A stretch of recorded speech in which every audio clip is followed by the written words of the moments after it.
Yo guys, welcome back to my channel. If you have not done it already, please click the subscribe button and follow me across all my social media platforms. The links are in the description box below.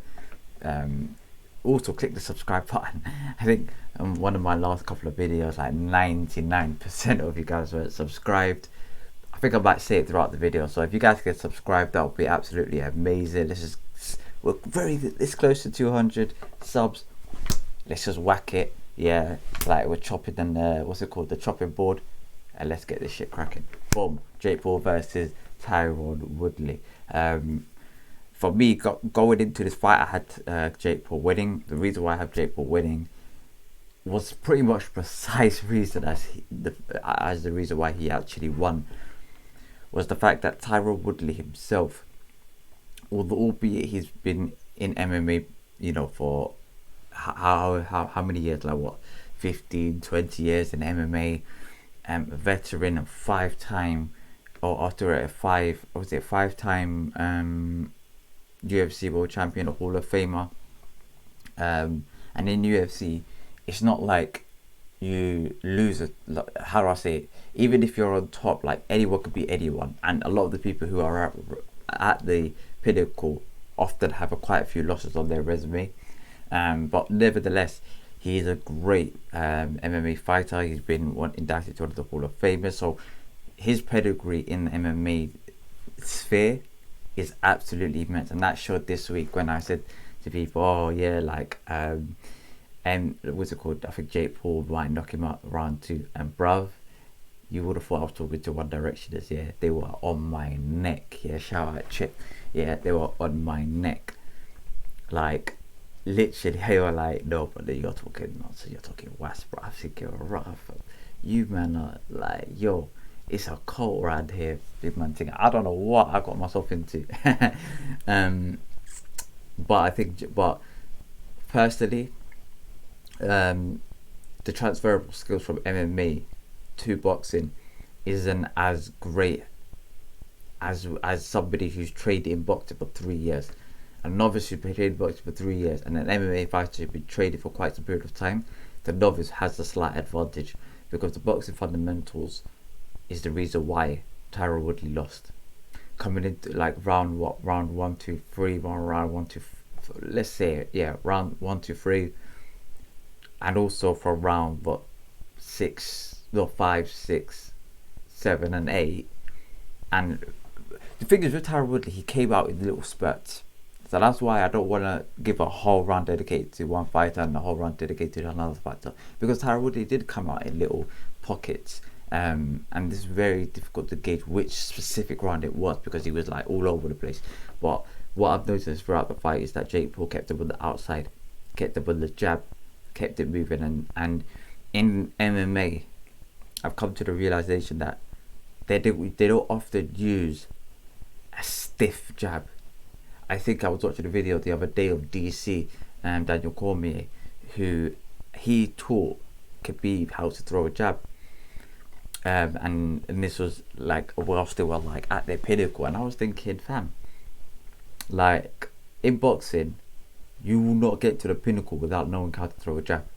No way, unless you're Deontay Wilder. That is a very big exception. Unless you are Deontay Wilder, who doesn't rely on any boxing fundamental skills, maybe a jab here and there, and he does have a very good core, at least something fundamental, but he's a very basic fighter, put it that way, and he uses his power to get himself out of situations.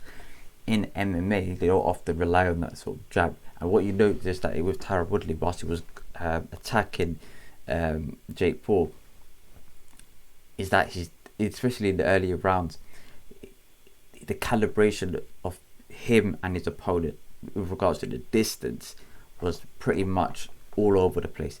He was sometimes running in and sometimes running back. He was all over the place because how he fights was, once he's in range and they got smaller gloves, he hooks around the top. They somehow reduce their body to like a certain frame, and lo and behold, what happens afterwards is that he grabs them, clinches them and takes them down and then beats them onto the ground, etc.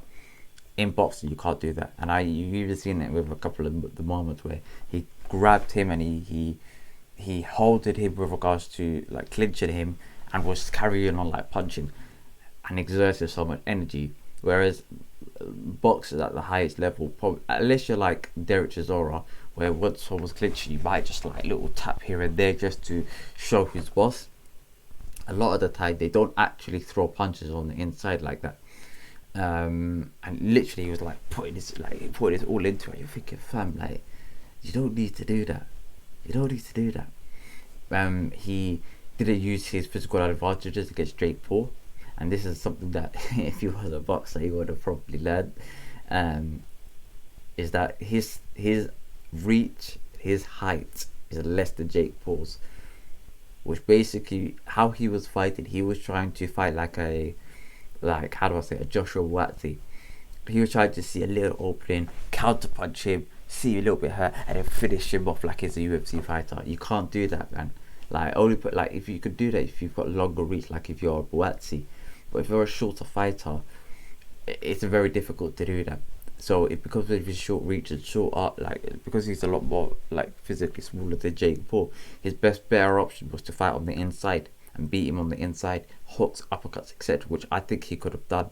He was very good at hooking from certain angles, etc., which was a bit more awkward for Jake Paul. So Jake Paul didn't really do much in this fight. He jabbed on the outside, little 1-2s, etc. His arms were really low at the same time, similar to how Tyron Woodley is. And Tyron Woodley's boxing stance is like, he leaves himself wide open. His stance was like that. Like, it's when you're fighting like that, it's in MMA, they often rely on just, they're not great at every little detail. They're not like specialists at hooking or specialists at jabbing straight down the middle, etc. So he can kind of get away with that. In boxing, if your stance is too wide, you'll get hit around the front door, you'll get hit around the windows, and all of a sudden you're put into a situation where you're getting hit from 3-4 different angles that you are not familiar with.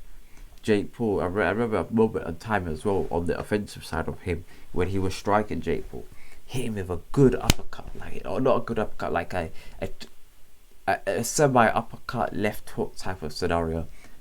No, he hit him with a good right hand. So he hit him with a good right hand, but didn't follow up with the left hook. He just decided to abandon that left hook. In a lot of boxers, what they do is that if they throw that right hand and they see it land, they'll try to throw something else in. The basic ones will throw 2 shots combinations. So they'll throw like one and then finish it off with a hook, or the way they. The more elite fighters will do 1, 2, 3, 4. They'll just carry on striking you. So overall, Jake Paul had a very easy performance. I compare it to the AJ versus Joseph Parker, hit him jabbing the outside and hit him where he can and minimize any risk of him getting counter punched by using his reach and using his size to his advantage. After the fight, what happened? Of course, Jake Paul and also the decisions, like everyone said it to Jake Paul. I really did have any problem with that. Tyron Woodley didn't cause him any problems. Tyron Woodley had other things to say after the fight. He completely disagreed with it, and he he agreed, albeit prior to the fight, the tattoo. Well, he said, "I'm not doing the tattoo regardless."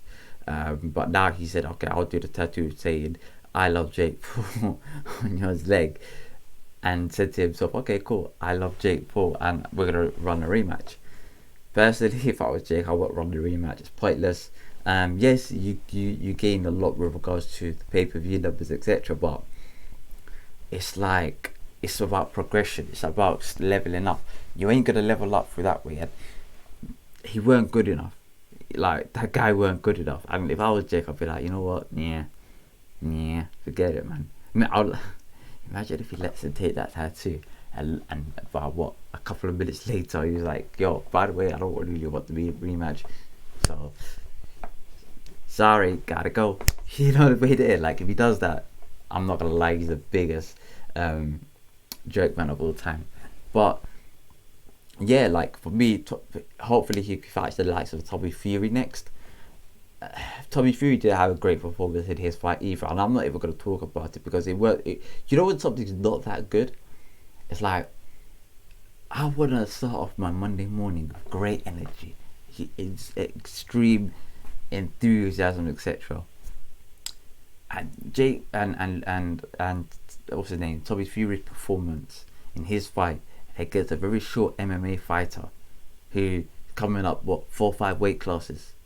Nah, sorry, mate. I'm sorry. You went the whole distance. Nah. Sorry, snooze fest, bro. That's like that's a no, man. That's a no draw, man. I'm sorry, but I can't. It's logged for, man. Big man thing. Yeah. Daniel Bar seemed excited to be part of the show. So that's good for Daniel Bar to get a good win in the US as well. I don't know his opponent, etc. But yeah, like overall, do you know what it is? You got to take it with a pinch, not with a pinch of salt. You've got to take it for what it is. If I see somebody in white collar, for example, fighting each other or whatever it is, and they're not pro fighters, I'm not going to slag them off and say, yo, like, oh, why do you do, like, because they're not pro boxers. They've only been boxing for what, a couple of years, and Jake Paul's been boxing for 3 years, and Tyron Woodley's been boxing for we probably had 1 camp of boxing. So that's why I'm not going to be all in on them. So compared to the actual hardcore, like, and also though, they are putting on fights, they're putting on good events. There's no complications with any audio. There's no complications with any flipping, any setup or any production from any way, shape or form. Everything's working in sync, smooth, etc. It's proper hype, proper vibed up, etc. And it's a great atmosphere for boxing. For me, I'm not going to look at that event and think, raw, like, is it bad for boxing? Bruv, you know what's bad for boxing?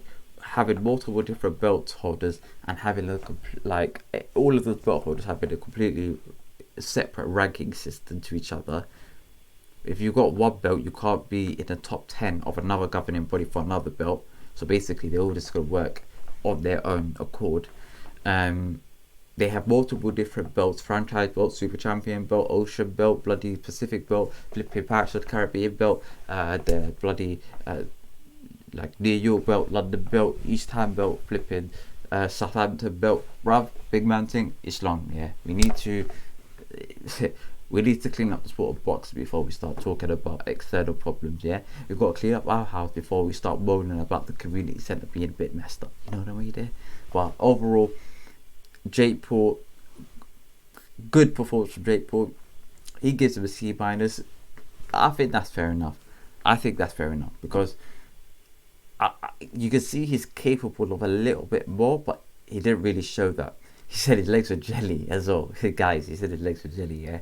And I was thinking, bruv, yeah, don't say your suit was really heavy and you felt like your opponent had egg weight forms in his clubs. Because that would just be flashbacks of a scenario that I don't want to encounter again. You know the way there. But big up Jake Paul and big up Logan Paul. I think they had overall, I think throughout the year, they had one of the biggest pay-per-view buys throughout the year. So personally, I think Jake Paul is, well, I don't think Logan Paul is actually a proper boxer, but especially a pro boxer, he fights on exhibitions. But Jake Paul himself is actually top 5 pay-per-view boxers of literally current today. The only person that probably beats him is Canelo Alvarez, Anthony Joshua, maybe Manny Pacquiao, and then after that, I think he beats Triple G with pay-per-view numbers. So you know how big these lot are and the names and numbers that they're bringing to the table. So I can't slag them up in any way, shape or form, because that can only be a positive. More eyes on the sport of boxing means that the sport of boxing, especially from a casual audience, it basically shows to us that, look, these lot are proper, these lot are doing things the right way, and therefore we've got to take into notice that also may look at it from outside looking in, thinking, "Raw, this is a mess, bro. This is a mess." Yeah, you lot got to clean up the sport of boxing like properly. And to be fair, since they've been in, there have been things in the background that have, been working, better. WBA been cleaning up a bit more, and I'm not saying that they directly affected it, but boxers and casual audience are looking to them thinking, "Raw, that's a good event over there. Raw, like there's no belt on the line over there, but it's actually a good event." Imagine when the Wasserman Group, KSI and them lot decide to have their own separate belt like the UFC. Imagine, and they have all of those celebrities on their roster. It's going to explode the sport. But for me, I want Daniel Dubois and Jake Paul and Daniel Dubois and Tommy Fury to come up with to fight proper boxers, because those two are very disappointed in. I understand with regards to Tommy Fury and him gaining a large audience out there in the US, but Daniel Dubois, I'm not happy with him doing that, because I would have assumed that, given his ability, given his profile, I would have assumed that he could headline his own show and attract numbers himself. And if he can't do that, then questions got to be asked to him, like his team and his promoters, etc. Because Daniel Dubois is great enough to start at least his own shows. I think he did that with his fight against Bogdan Dinu, and definitely did that against Joe Joyce. So being on the undercard, I'm very. And I know Frank, I think Frank done it with Billy Joe. I think but that was Eddie. And again, another scenario. I don't know, maybe, I don't know the economics of it and the benefits of it. So maybe I could be wrong. But overall, good card, good night tonight. So hopefully you guys enjoyed this video as well. Click the subscribe button. That helps out a lot. Subscribe. Try to get to 200 subs ASAP. Like the video. Peace, love and prosperity, guys, and I will catch you guys in a bit. Peace.